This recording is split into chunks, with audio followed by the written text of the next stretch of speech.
really excited for this one here that I get to moderate because it's about the evolution of Shake Shack. And Andrew McCaughan, who's been with Shake Shack since so they only had 3 locations. So essentially, you've been there for the whole journey from a small little cart. Well, it was a cart, then it became the first kiosk in Madison Square Park to a global brand with hundreds of locations. So you're going to tell everyone here all the secrets to success, and then everyone's going to leave here, and that's it. It's going to be amazing. But I want to kick off from there. Take us back to those early days. What does it feel like to be a part of that original team, Danny Meyer and the whole thing? And what was it like starting to take off from that point? Yeah, and hi everybody. Good to see you. Be with you today. It's a little bright, right? I still can't wake up and just you got to pinch yourself on those days because I think one of the amazing things that I think gets lost a little bit in the Shake Shack story. Certainly, you have Danny, and Danny. He's incredible. He's actually celebrating 40 years of Union Square Cafe this year, which is unbelievable. If you haven't been to Union Square Cafe, it's just a great institution of a restaurant. So when we started Shake Shack, it was, all the food was being made and prepped in the back of 11 Madison Park, which was right across the street. And we were incubated within the Union Square Hospitality Group offices. So our GMs sat in with chef and GMs of the Modern and of Gramercy Tavern. Yeah. So that incubation period, I think, was something that was super special for the brand because not only was it New York City and it was just like trying to figure out, people would say, hey, it's only going to work in the park. And then it was like, oh, it's only going to work in Manhattan. And then it's only going to work here and only going to work there. So the incubation was super special, but also the fact that we really didn't know what we were doing in scaling a restaurant of any magnitude. And you had a bunch of people, mostly from fine dining, who were just kind of figuring it out. So I think we broke a lot of rules because we didn't know what the rules were. Well, I think for a lot of people in the room that probably don't know this, is that it was like a public arts project, right? There was a hot dog cart that Danny started, and it became popular, and then he got the license to open the kiosk, and the plan was never to open more than one? No, I mean, at the time, Danny had only ever opened one-of-a-kind restaurants. I mean, he did Blue Smoke, which was this amazing barbecue restaurant. So some more casual, but some fine dining. And then when Shake Shack was born, it was originally, hey, we're going to raise some money for the park, form the Madison Square Park Conservancy, which is sort of a public-private entity separate from the New York City Parks Department. And the impetus was actually when Danny opened 11 Madison Park and Tabla, which was his Indian restaurant. Mm-hmm. And they were literally across Madison, right? In 11 Madison, the building. And the park was not great. I mean, just like when Danny opened Union Square Cafe, Union Square, from what we know it today, which has big box retail and it's super nice, and it was not that kind of place. So Madison Square Park had the same evolution as a public space when Shake Shack came in and as that whole Flatiron district really was revitalized. Okay. You and I were speaking last week. We had a prep call talking, and you said there were separate, maybe 3 eras of Shake Shack. Was that correct? The different eras. So maybe you can kind of walk us through that. What do you mean? Yeah. So right away, I thought of Taylor Swift. It was like the Eras tour of Shake Shack. It was again that early, what I would call, we received one round of funding in 2009, and raised $25 million. We did not raise another dollar until we went public in 2015. Mm-hmm. So I would say that like 2010 to 2015 was, a bunch of folks who had never worked in quick service, who didn't know what we were doing wrong, who had no scaled restaurant experience. We hired a couple great people on our people team, Peggy Rubenzer, some other folks who kind of had seen it before in a different way. And so that era was like, hey, we're just trying to figure it out. And we'd opened 8 restaurants one year, and then we opened 13, and we went public with only 40 restaurants, which is unbelievable to think about. And then you kind of had that scaled era, probably 2015 until 2020, where we were trying to kind of mature as a company. And I mean, right in 2019, we opened 39 restaurants that year. We like in our domestic company operated business. And in the background, the other sort of secret sauce of Shake Shack is we started doing our licensing, global licensing, because we're 100% company operated in the US, but our global licensing and airports, non-traditional, we started that in 2012. So in the background, you had Kuwait and Dubai opening, and then you had London opening, and you had Japan opening, and that was all sort of happening simultaneously, which again is not what you typically see, right? You see restaurants, build out the United States and then go, right? Yeah. You see a lot of restaurants certainly not start in New York City and then go across the country. Maybe New York is something you do later on and you do a couple high volume restaurants because Suga's right. Don't build restaurants in New York City. If I can stop doing it, I would. It's really hard. So you have that, we're scaling, we're figuring things out, but we've only ever had the one constant. Shake Shack's just Shake Shack. There's no drive-through. Digital's kind of in the early stages. We just launched our kiosk, our self-ordering kiosk, and a lot of the restaurants continue to be kind of these unique, one-of-a-kind restaurants. We're changing the kitchens all the time. All the designs are different. And so we haven't really figured out how to mature as a scaled concept. And then COVID hits, and we were square in the middle, right? I would say 50% of our restaurants plus were in New York City, DC, Chicago, and LA in some of the hardest hit, most restrictive operating areas in the country. We were burning $5 million a week in cash in those first couple weeks after COVID, and we completely stopped building restaurants. We stopped development for a solid 4 to 5 months. Yeah. When we recapitalized, we had an amazing board. We went back to the market, raised $150 million, recapitalized, got the company back on solid footing, and then we had to start all over again with our pipeline. And that's when we finally, we had played around with the idea of drive-thrus and digital, and then we were like, screw it, let's go for it. So we opened drive-thrus, digital drive-ups, adding pickup windows everywhere. Our digital platform went from 12% of sales overnight during COVID to 80% of our sales. And so we had to build all that technology infrastructure that we had, but the stress test of it was unbelievable through COVID. So, that was kind of that work. And then you had the supply chain crisis of 22 and everything got super expensive and inflation. And behind the scenes in that work, I think was this era of like figuring out, okay, we got to grow. We're going to have a really great format strategy. I remember I was actually like during COVID and Randy, our pharmacy, and we were sitting in his backyard because that's like how you had meetings for a couple months. And we like wrote down our format strategy on a piece of paper. We were like, okay, we got to build drive-thru. We got to do a digital pickup window. We got to do this. And then we just started building them. Again, kind of not knowing what we didn't know. Like we didn't know how hard drive-thru would be and what the things we had to change in the back of house and our systems to be able to execute on that level and define ourselves in the industry because we were fast casual and we were in New York, but we were building restaurants in Texas and we were building drive-thrus and we were competing in real estate for freaking Chick-fil-A and all these monsters. And we knew that half of our guests ate McDonald's every week. And so, finding the landscape of what has Shake Shack become in this industry of fine dining, value, of like premium products, but opening drive-thrus and trying to figure out how to be convenient to our guests and all of that playing out through the landscape of building restaurants. So I guess there were like 3 eras: the early, the middle, kind of, and now standardization. I think that was the post-COVID. Like we had to figure it out. We had to right size. I mean, we were building restaurants that were costing way too much money. So, and I think what we're in now, I would say, is this sort of like this is the next chapter, right? We've got some great new leadership in our company. I think we've got the biggest pipeline we've ever had. We've standardized our prototypes. Our design team's done an amazing job, I think, making like a kit of parts look custom, right? So like you figure out how to get your finishes and your palettes and all those things, but have a sort of prototype look a little custom and give our designers a little bit of leeway to play with the different pieces. Well, that's what I want to talk to you about now is the design, and that right there is the original Shack, right? Iconic, yeah. And the iconic Shake Shack. And if it's correct to say that a lot of the designs kind of always go back to that look, right? Is that?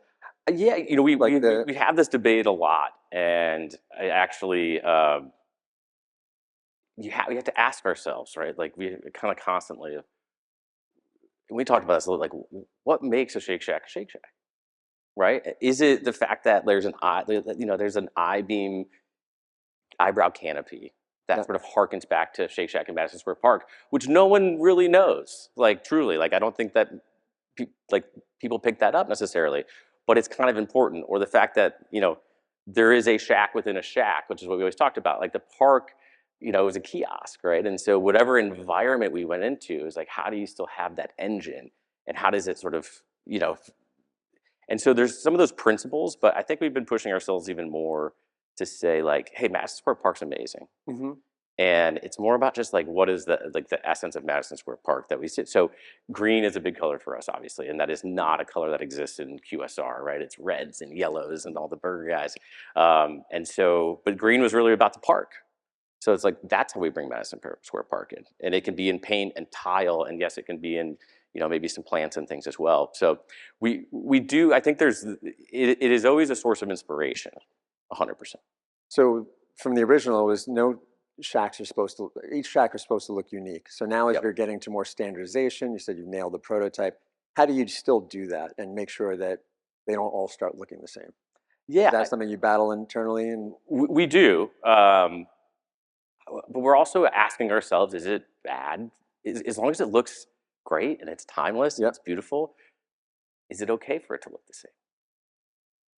Right? And have, be able to empower our teams to operate the exact same kitchen because they should be able to go from one restaurant to the next and have the same layout and have the same tools and ability to do that. Is it okay to just have a really beautiful classic designed architecture and interiors that what fills it, yeah, we're going to have some interior decor, we're going to do things a little differently, and we actually need to do that better than we're doing it today, but what matters is the team and the people and the food and the community. And how do we lean into that? How do we empower our teams to create that connectivity, go out to the neighborhood, go out in the community and build those relationships? mm-hmm. Because that is what people will remember at Shake Shack, is that you had an amazing burger and you were taken care of. And yes, like it matters that we have the right lighting in the bathroom, because I hate going into the bathroom and not having nice lighting, and that you have paper towels because I like to throw water on my face and I don't want to just have a Dyson hand dryer. So like all that matters. Yeah. But that's our job, to sort of create the environment and that built space that allows you to have that great experience. But also music is a good part for you. Like Oh, you yeah. guys have curated playlists and all the different things. And Yeah, and the team's an amazing job, and they've got And how's that more done? So is regional and specific. who's controlling the music? Is it like the GM? Our brand? No, it's our brand It's team. Yeah, okay. our brand team.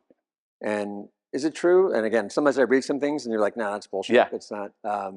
But you guys have different music based on the time of day and obviously different locations, right? Yeah, So, absolutely. We have regional. We also empower a lot of our teams to. We'll have events kind of throughout the year with different different themes and things as well, just to kind of mix it up a little bit. got it. So when we spoke a few weeks ago, you said that you feel like you finally nailed the prototype. So what does nailing the prototype mean? Sure. Well, I think we finally have a prototype. So that's number one, which is really good. And no, I think we did a lot of work. We called it like we were trying to right size our box. We had built all these drive-throughs, and we have about 50 drive-through restaurants now, which is a lot for us. And those first ones, they just were not right sized. They were really expensive to build. They were kind of one of a kind buildings, right? Mm-hmm. And so we were able to leverage our partnership with all of our consultants and set up a process by saying, hey, this is what we're going to commit to 2 different footprints, 1 kitchen type, maybe 2, and then we're going to actually establish a very rigorous process.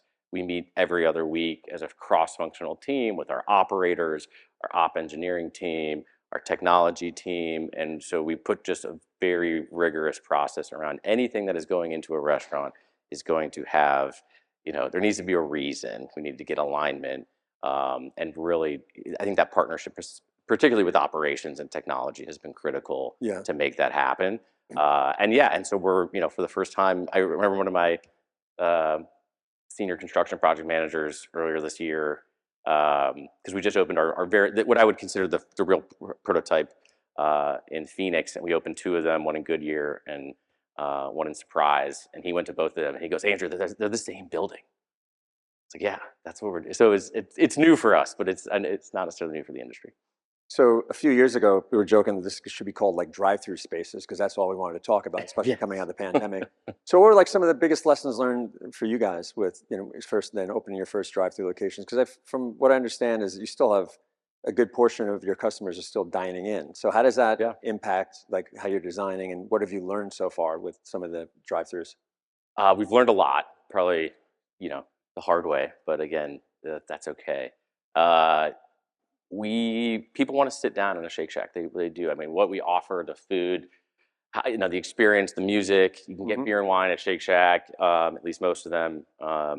So we've just that's what we've heard from our guests. They want to come and have that dining experience.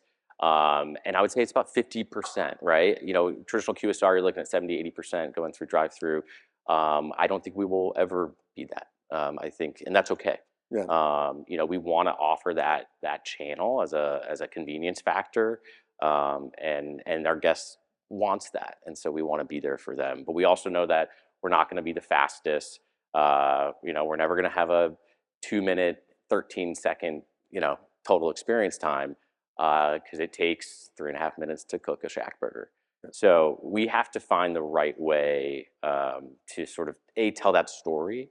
And I think what we've figured out is the hardest drive-through transaction we have from a guest experience standpoint is actually when we're not busy, because you pull up, you're the only one in line, and Oh, that's when you go to yeah, yeah, yeah. Chick-fil-A and it's like, oh yeah, and there's people and there's touch points, and you don't mind waiting 7 minutes because it's like a whirlwind of activity. Yeah. You're like at Disneyland on a ride, right? Um, Now you're like, wait, I'm the only person here. Why is this and taking you're so just long? like, no, wait, I've been trained that like I should order and I should get to the window and my food should Yeah. be ready. So it's actually more about coaching our teams and giving them the script to say, hey, Michael, we're so excited to have you. We're putting your burger on the grill. It's going to be 4 minutes. I just want you to know that before we check you out, and because you're the only one here today, but we're Yeah. making your burger for you. That's a really hard transaction. Interesting, interesting. So some of the images are going through here now. One of the big things that you guys just recently did was you opened up a location in Atlanta at the Battery with a Yep. full bar. Tell us about that. Yeah, so we turned 21 and we opened a bar. There you go. It was good.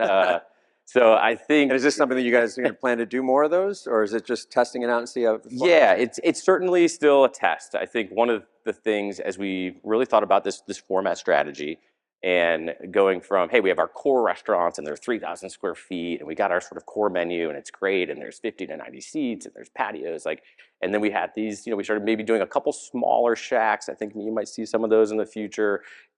Smaller menu, Hmm. downtowns, college campuses, things like that. We have our drive-through, we're optimizing that, and then we just knew we always kind of called things flagship restaurants, but they were just great real estate and high Yeah. volume. They didn't have a differentiating factor that I think, in a different experience and different offering. And we had toyed around it forever. We had always talked about it, but we finally had this opportunity at the Battery, which is a long real estate story I won't tell you, but it was 5,000 square feet, and there was an existing bar from the old operator, and the team just rallied around it. Rob and our executive team were just like, hey, this is something we wanted to do. We have every right to play in this space. We actually had a couple of this is a great part about innovation, and when you have great license partners, is we had a couple of license partners that we had to do a bar program for an airport location. So Hmm. we've got a couple airport bars, and we had a partner down in the Bahamas. We opened at Atlantis. If anybody takes their family, there's a Shake Shack with an amazing bar at the Atlantis. So they were kind of like the First one. the leader, and then we got to do it ourselves, company owned. So And if you see I was it, waiting for yeah, the image to pop up because you also have not just to go order, but you have to go drink window there too, right? yeah, the Battery's open container, so you can literally just go. You can Right. get your espresso martini milkshake, which is really really delicious, or a little bourbon peach, and go walk around the Battery on your way to the game. So we did a really really nice selection, and then we tried to price everything like they're like $12 cocktails. So we really wanted to make them really approachable, but all premium spirits. So we're really trying to play right in the heart of what Shake Shack is, and it's been really fun. So yeah, we are going to renovate. We have a great location on the Strip in Vegas at New York, New York. That's been there about 10 years, and so we've got we've got a lot of runway there. We're due for a renovation, so we're gonna add the That kind bar of makes there. sense to put a bar in the. We think that'll work, and then we'll see, we'll see where it goes. So I want to move on to technology. Speaking of technology, the clock's not working here, guys, but we'll get through that. But let's talk about automation. right? Will we see Flippy Burgers, robots cooking burgers in Shacks anytime soon? Probably not. Yeah, No. probably not. And why? There, I just think there are certain things that we need to automate. There's so much automation we have to do, and we're doing it in a lot of the ways. I know the last panel was talking about AI and productivity, and there's so many things I'm pushing the team right now on that side. I think in the restaurants, one of the best things that we've done is our kiosk program, right? I mean, you Yep. think about the fact that, yeah, okay, I could get a team member who's grilling and making the food, which is fresh, Hmm. or a Flippy, or I can, and Flippy may not be as good as doing that, and you can't really see it, and you can't watch it, you can't pay attention to it because it's not a frozen patty, right? It's not Yeah. just like a cooked. Like there's some nuance to our food, but the kiosk has been amazing. We have driven massive adoption into our kiosk. Guest loves it. The merchandising that we now have, we're able to do personalization where you could have one account that we're just launching, and you can put your phone number, and I'll be like, "Hey, And Michael, you have how was your smoke shack from last time? Do you want to order it again?" And so now we have anywhere from 4 to 7 kiosks in the restaurants, and that has been allowed us to shift labor, right? And so and where have you shifted the labor?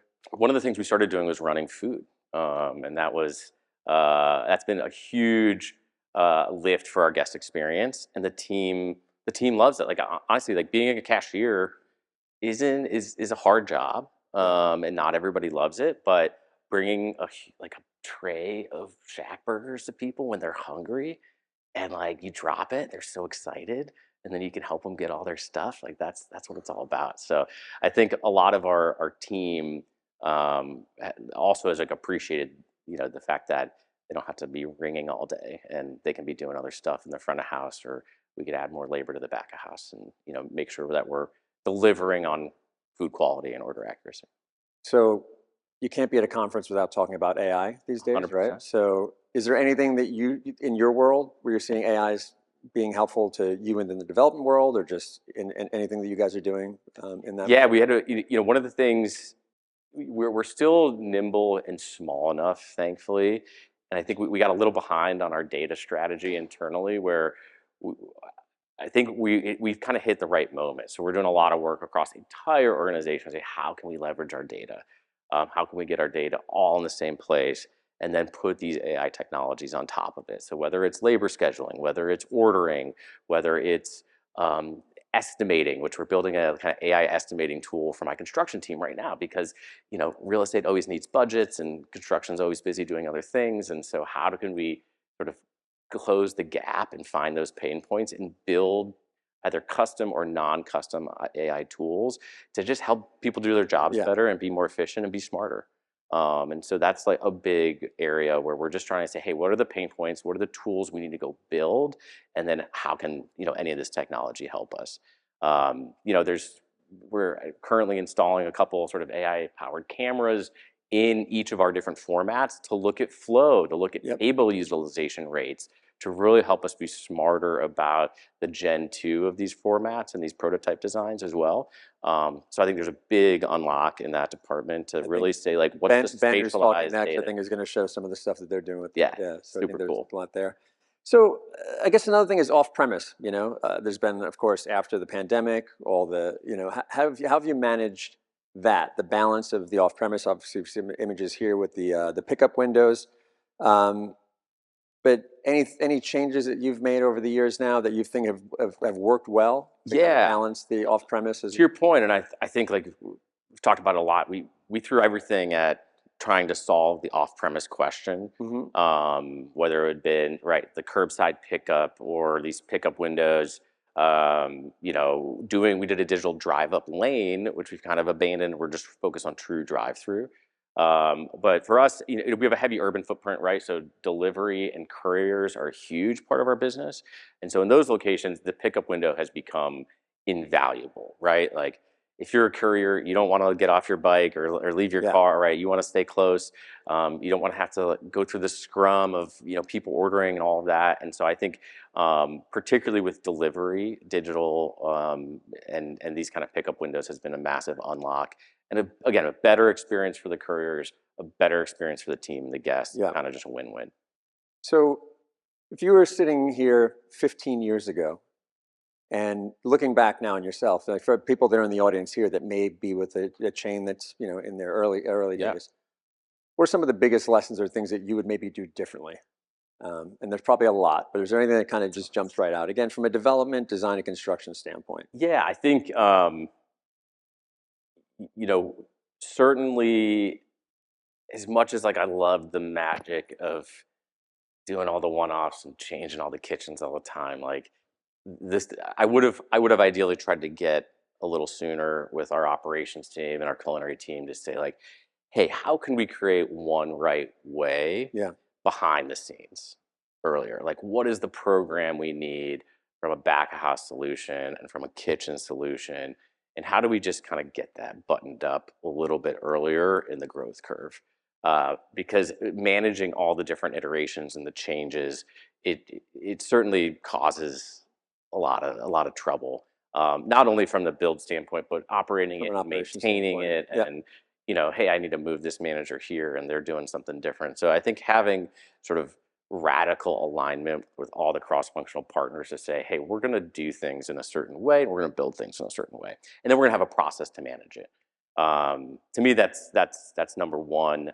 I think really empowering, creating tools, I think, for teams. We manage big teams all over the country, and you have construction project managers and designers and entitlement experts and everybody across the whole spectrum. It's like, how do you enable and empower those folks to make great decisions, and cut through some of that red tape? When I was a project manager starting up, we were small, right? And so how do you scale that mindset a little bit within the right parameters, Yeah. and make sure that you have like the systems and the tools necessary for people to be able to execute? So we're running out of time here, but I've got a couple of questions. We'll do them like lightning round. Sure. So what keeps you up at night? What's the biggest pain point you're facing right now? Um, at the moment, it's beef inflation, which is not necessarily my world, but Yeah. it does keep me up at night. But not from a development standpoint, It's just permitting. I mean, I think the permitting. permitting environment has just gotten worse. Yeah. It hasn't recovered from COVID. I think cities are under resourced. There's a lot of great people trying to do work to help the systems, but it's still tough. Favorite menu item? Oh, Shack Burger, add pickle. Yeah. Okay. Favorite Shack location? Still to this day, just because it's a crazy story. First Shack ever in LA. It's on Santa Monica Boulevard in West Hollywood. And yeah, there's a long story there, but it was kind of a very important career milestone for me. It was our first Shack in the state of California, and it opened like a couple months after it went public, so it was pretty special. Okay. And today's his birthday. What's the big plans for the birthday? Just hanging out, just All right, just well, being here with you, man. It's good. I want to thank you for taking time, not only just any day, but on your course. birthday to be here with us. Wish we had some more time, but this was great having you with us. Yeah, thanks for Very much having me. appreciate it. Yeah. Thanks, everybody. Thank you very much, Anthony. Yeah.